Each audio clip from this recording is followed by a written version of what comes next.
दोस्तों आपका हमारे यूट्यूब चैनल में स्वागत है। और दोस्तों आज हम लोग उत्तर प्रदेश शिक्षक पात्रता परीक्षा यानी कि यूपी टेट के लिए जो है बाल विकास एवं शिक्षा शास्त्र के 30 महत्वपूर्ण प्रश्नों पर चर्चा करेंगे।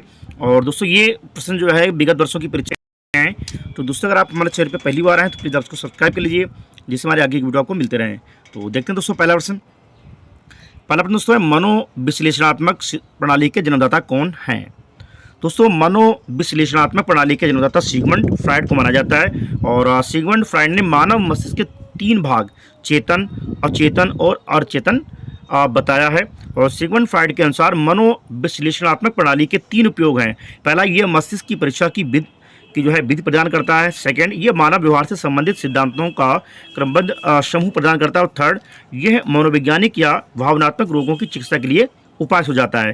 तो यहाँ राइट आंसर दोस्तों ऑप्शन बी है, सिगमंड फ्रायड। नेक्स्ट है, विद्यार्थियों की शिक्षा में महत्वपूर्ण भूमिका होती है। दोस्तों विद्यार्थी की शिक्षा में आनुवंशिकता और वातावरण की महत्वपूर्ण भूमिका होती है। और विद्यार्थी में न केवल अपने माता पिता के बल्कि उनके संबंधित पूर्वजों से भी अनेक शारीरिक और मानसिक गुण प्राप्त होते हैं। इसे ही हम वंशानुक्रम या वंश परंपरा आदि नामों से जानते हैं। तो यहाँ राइट आंसर है ऑप्शन सी, ए व बी दोनों, यानी कि आनुवंशिकता और वातावरण दोनों। अगला है, संज्ञानात्मक विकास का तात्पर्य क्या है? दोस्तों पियाजे द्वारा प्रतिपादित संज्ञानात्मक विकास का सिद्धांत मानव बुद्धि की प्रकृति एवं उसके विकास से संबंधित है। और इसमें ज्ञानेंद्रिय और अनुभव के माध्यम से ज्ञान प्राप्त करने और उसको समझने की प्रक्रिया संपादित की जाती है। तो राइट आंसर दोस्तों ये ऑप्शन डी, सभी ऑप्शन हमारे सही हैं। अगला है, गर्भधारण से लेकर जन्म तक की अवस्था को क्या कहा जाता है? दोस्तों हार्लॉक के अनुसार गर्भधारण से जन्म तक की अवस्था को प्रसव पूर्व अवस्था कहते हैं। और ये अवस्था गर्भाधान से जन्म के समय तक 9 महीना या 280 दिन तक मानी जाती है। इसे गर्भावस्था भी कहा जाता है। तो राइट आंसर प्रसव पूर्व। अगला है, जीन पियाजे के अनुसार बच्चों का अमूर्त तर्क और तर्क कौशल किस के दौरान विकसित होते हैं? दोस्तों पियाजे के अनुसार जैसे जैसे बच्चों की आयु बढ़ती है उसका कार्यक्षेत्र भी बढ़ता जाता है तथा वैसे वैसे उसकी बुद्धि का विकास भी होता जाता है। और जीन पियाजे के अनुसार औपचारिक परिचालन या अमूर्त संक्रियात्मक अवस्था 12 वर्ष के बाद शुरू होती है। और इसमें बच्चों के तार्किक चिंतन की क्षमता का विकास, समस्या समाधान की क्षमता का विकास, वास्तविक अवास्तविक में अंतर समझने की क्षमता का विकास और वास्तविक अनुभवों को काल्पनिक परिस्थितियों में ढालने की क्षमता का विकास आदि होता है। तो राइट आंसर ऑप्शन सी, औपचारिक परिचालन अवस्था। अगला है, व्यक्तित्व मापन की CAT विधि किसके द्वारा दी गई है? दोस्तों बाल अंतर्बोध परीक्षण, चिल्ड्रन परसेप्शन टेस्ट यानी कि CAT व्यक्तित्व परीक्षण से संबंधित। और इस परीक्षण का निर्माण जो है लियोपोल्ड बेलाक ने 1948-49 में किया था। तो राइट आंसर दोस्तों ऑप्शन बी है, बेलाक के द्वारा। और नेक्स्ट दोस्तों है, TAT है तो कितने कार्ड होते हैं? दोस्तों विषय आत्मबोध परीक्षण, थीमेटिक अपरसेप्शन टेस्ट, TAT विधि विषय बोधन परीक्षण से संबंधित। और इस परीक्षण का निर्माण हेनरी मर्रे के द्वारा जो है वर्ष 1935 में हार्वर्ड विश्वविद्यालय अमेरिका में किया गया था। और वर्ष 1938 में हेनरी तथा मॉर्गन ने मिलकर इस परीक्षण का संशोधन किया। तो ऑप्शन सी दोस्तों सही है। और इसमें 30 कार्ड होते हैं। नेक्स्ट है, निम्नलिखित में से कौन सा वृद्धि और विकास का सिद्धांत नहीं है? दोस्तों व्यक्तिगत विभिन्नताओं का सिद्धांत, निरंतरता का सिद्धांत एवं पैटर्न का सिद्धांत वृद्धि और विकास के सिद्धांत से संबंधित, जबकि सेल्फ पैसिंग का सिद्धांत इससे संबंधित नहीं है। तो राइट आंसर दोस्तों ऑप्शन बी है, सेल्फ पैसिंग का सिद्धांत संबंधित नहीं है। अगला है, MLL न्यूनतम अधिगम स्तर मूल रूप से एक ऐसा उपागम है जिसकी मान्यता है कि, दोस्तों न्यूनतम अधिगम स्तर MLL एक ऐसा उपागम है जिसकी मान्यता है कि किसी भी कार्य को सभी विद्यार्थी न्यूनतम स्तर तक सीख सकते हैं और शिक्षा की सार्वभौमिकता न्यूनतम अधिगम स्तर पर निर्भर करती है। और इस अवधारणा का आधार यह था कि किसी भी बच्चे या व्यक्ति के साथ जाति धर्म आदि के आधार पर भेदभाव नहीं किया जाना चाहिए। तो राइट आंसर ऑप्शन ए, किसी भी कार्य को सभी विद्यार्थी न्यूनतम स्तर तक सीख सकते हैं। अगला है, निम्नलिखित में से किस क्षेत्र में अधिगम का अधिकतर हस्तांतरण संभव है? दोस्तों जब कोई एक सीखा हुआ कार्य दूसरे सीखने के कार्य को प्रभावित करता है तो इसे अधिगम का अत्यधिक स्थानांतरण कहते हैं। और इस प्रकार का स्थानांतरण सीखने की क्रिया को सरल बनाता है। तो राइट आंसर ऑप्शन बी, सामान्यीकरण। नेक्स्ट है पियाजे के अनुसार प्राक संप्रत्यात्मक एवं अंतर्दर्शी अवधि संबंधित है। दोस्तों जीन पियाजे के अनुसार प्राक संप्रत्यात्मक व अंतर्दर्शी अवधि पूर्व संक्रात्मक अवस्था 2 से 7 वर्ष तक से संबंधित होती है और इस अवस्था में बालक में भाषा का विकास प्रारंभ हो जाता है। साथ ही वह बालक अपने परिवेश की वस्तुओं को पहचानने एवं उनमें विभेद करने लगता है। तो ऑप्शन डी दोस्तों हमारा सही है, उपरोक्त में से कोई नहीं। अगला है अभिप्रेरणा का चालक सिद्धांत किसके द्वारा दिया गया है। दोस्तों अभिप्रेरणा का चालक सिद्धांत के प्रतिपादक मैस्लो हैं और अभिप्रेरणा लक्ष्य आधारित व्यवहार का उत्प्रेरण या ऊर्जाकरण है और अभिप्रेरणा या प्रेरणा आंतरिक या बाह्य हो सकती है। तो यहाँ right answer option B Maslow के द्वारा। अगला है बुद्धि लब्धि का प्रत्यय प्रस्तुत किसने किया है। दोस्तों बुद्धि लब्धि का प्रत्यय विलियम स्टर्न महोदय द्वारा प्रस्तुत किया गया था। तो यहाँ राइट आंसर है ऑप्शन सी विलियम स्टर्न के द्वारा। अगला है बुद्धि के बहुबुद्धि सिद्धांत का प्रतिपादन किसने किया है। दोस्तों बुद्धि का एक सिद्धांत है जिसे हार्वर्ड गार्डनर ने प्रतिपादित किया था। बुद्धि बहुबुद्धि सिद्धांत भी कहा जाता है और इसके अनुसार प्रत्येक व्यक्ति में अलग अलग प्रकार की बुद्धि होती है। जैसे कोई संगीत में पारंगत हो सकता है, तो कोई अभिनय में, तो कोई लेखन में, कोई तार्किक क्षमता में। तो यहाँ right answer option D Gardner के द्वारा। नेक्स्ट उस श्रेणी को पहचानिए जो अधिगम के स्थानांतरण के प्रकारों को सूचित नहीं करती है। दोस्तों एक पुच्छी द्विपुच्छी अधिगम स्थानांतरण के प्रकारों को सूचित नहीं करता है और अधिगम स्थानांतरण एक परिस्थिति में प्राप्त क्रिया ज्ञान प्रशिक्षण और आत्मों को दूसरी परिस्थितियों में प्रयोग करना है। तो यहाँ राइट आंसर है ऑप्शन डी एक पुच्छी और द्विपुच्छी।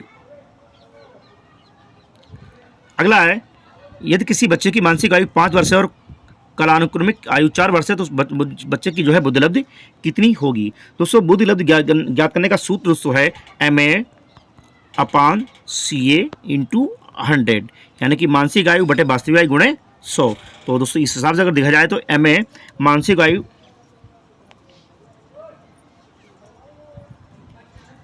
से डिवाइड करने पर दोस्तों हमारा जो राइट आंसर दोस्तों आएगा वो आएगा 125।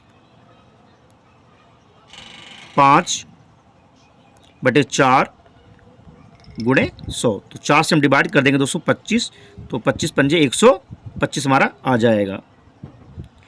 नेक्स्ट है थार्डाइक ने सीखने का ये नियम नहीं दिया है। तो तत्परता का नियम, प्रभाव का नियम, अभ्यास का नियम, तीनों नियम दोस्तों जो है थार्डाइक के द्वारा दिए गए, लेकिन अवलोकन का नियम जो है थार्डाइक के द्वारा नहीं दिया गया। थार्डाइक ने जो है अपना प्रयोग बिल्ली पर किया था। नेक्स्ट है निम्न से कौन सा शिक्षण कौशल से संबंधित है। दोस्तों शिक्षण प्रक्रिया में शिक्षक को अनेक कार्य एक साथ करने पड़ते हैं, जैसे श्यामपट्ट पर लिखना, प्रश्न पूछना एवं उसे हल करवाना, स्पष्ट करना, प्रदर्शन करना आदि। इसलिए इसे क्रियाओं का स्कूल कहा जाता है। यहाँ दोस्तों जो राइट आंसर दोस्तों है वो ऑप्शन सी दोस्तों है, डी है दोस्तों है सभी। श्यामपट्ट पर लिखना, प्रश्नों को हल करना और प्रश्न पूछना, सभी जो है शिक्षण कौशल से संबंधित हैं। अगला है सीखने की प्रक्रिया में सक्रिय अनुबंधन का आधार क्या है। दोस्तों सीखने की प्रक्रिया में सक्रिय अनुबंधन का आधार पुनर्बलन होता है और इस सक्रिय अनुबंधन से अभिप्राय एक ऐसी अधिगम प्रक्रिया से जिसके द्वारा सक्रिय व्यवहार को सुनियोजित पुनर्बलन द्वारा पर्याप्त बल मिल जाने के कारण वांछित रूप से पुनरावृत्ति होती है और सक्रिय अनुबंधन का सिद्धांत स्किनर के द्वारा दिया गया था। तो राइट आंसर दोस्तों ऑप्शन बी दोस्तों है पुनर्बलन। सीखने की प्रक्रिया में सक्रिय अनुबंधन का आधार पुनर्बलन यानी कि रेनफोर्समेंट होता है। अगला है सूक्ष्म शिक्षण के चक्र को पूरा होने की समयावधि क्या है। दोस्तों शिक्षण कौशल के अभ्यास के लिए उपयुक्त परिस्थितियां जो पर्याप्त सुविधाएं बनाने के लिए कई बातें ध्यान में रखी जाती हैं और सूक्ष्म शिक्षण के भारतीय नमूने के अनुसार जो कि NCERT द्वारा विकसित किया गया है, इसके हिसाब से पढ़ाना 6 मिनट, फीडबैक 6 मिनट, पुनर्योजना 12 मिनट, पुनर्शिक्षण 6 मिनट, पुनर्फीडबैक 6 मिनट और कुल इसका जो विषय दोस्तों होता है टाइम वो 36 मिनट की होता है। अगला है समस्यात्मक बच्चों की पहचान हेतु कौन सी विधि प्रभावशाली है। दोस्तों विकासात्मक मापिनी, बालक का व्यक्तित्व अध्ययन, बालक के व्यवहार का व्यवस्थित अवलोकन, उपयुक्त सभी। यहाँ पर राइट आंसर दोस्तों है ऑप्शन डी समस्यात्मक बच्चों की पहचान हेतु सभी विधियां प्रभावशाली हैं। अगला है सामाजिक सांस्कृतिक सिद्धांत का प्रतिपादन किसके द्वारा किया गया है।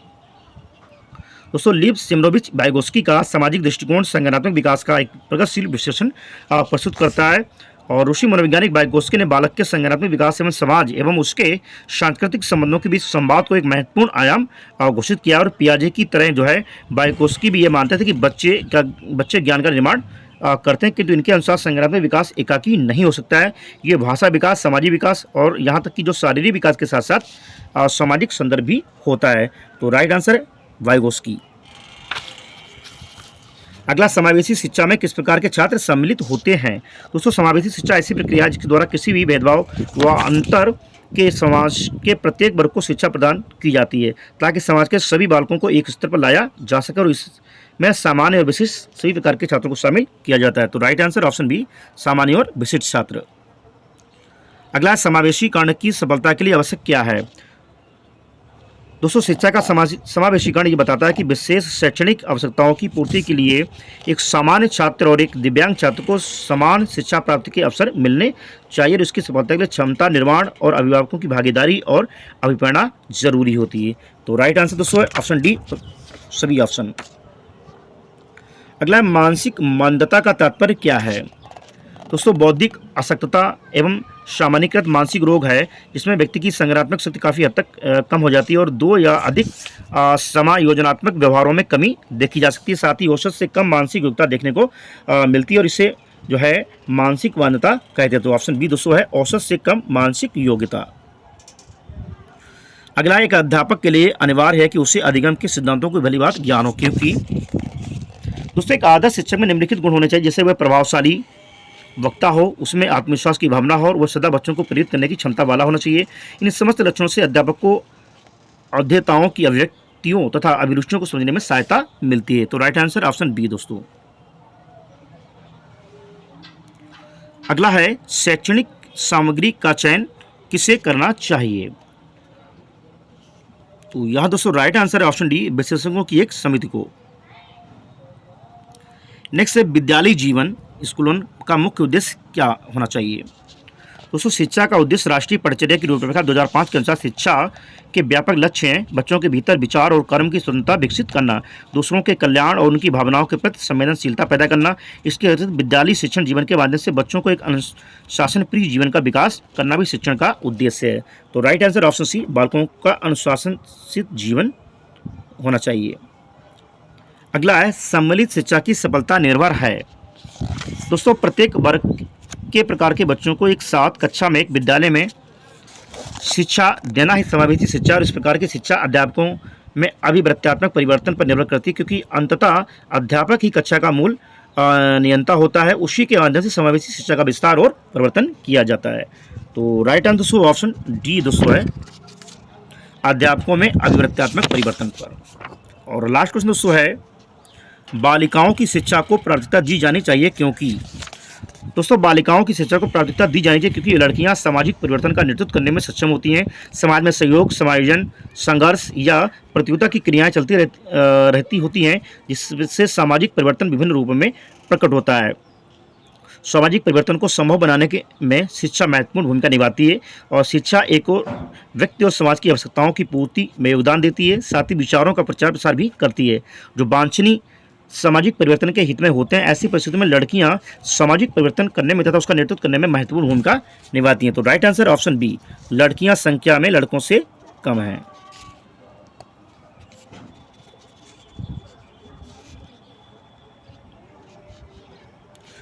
यहाँ पे दोस्तों जो राइट आंसर दोस्तों है वो ऑप्शन डी दोस्तों है, लड़कियां सामाजिक परिवर्तन का नेतृत्व करने में सक्षम हैं। तो दोस्तों ये थे बाल विकास एवं शिक्षा शास्त्र के 30 महत्वपूर्ण प्रश्न जो आने वाले जो है प्रश्न पत्र के लिए काफ़ी लाभप्रद होंगे। अगर दोस्तों आपको हमारा वीडियो अच्छा लगा प्लीज़ वीडियो को लाइक कीजिए, शेयर कीजिए, चैनल को सब्सक्राइब कीजिए। मिलते हैं दोस्तों नेक्स्ट वीडियो में। Thank you.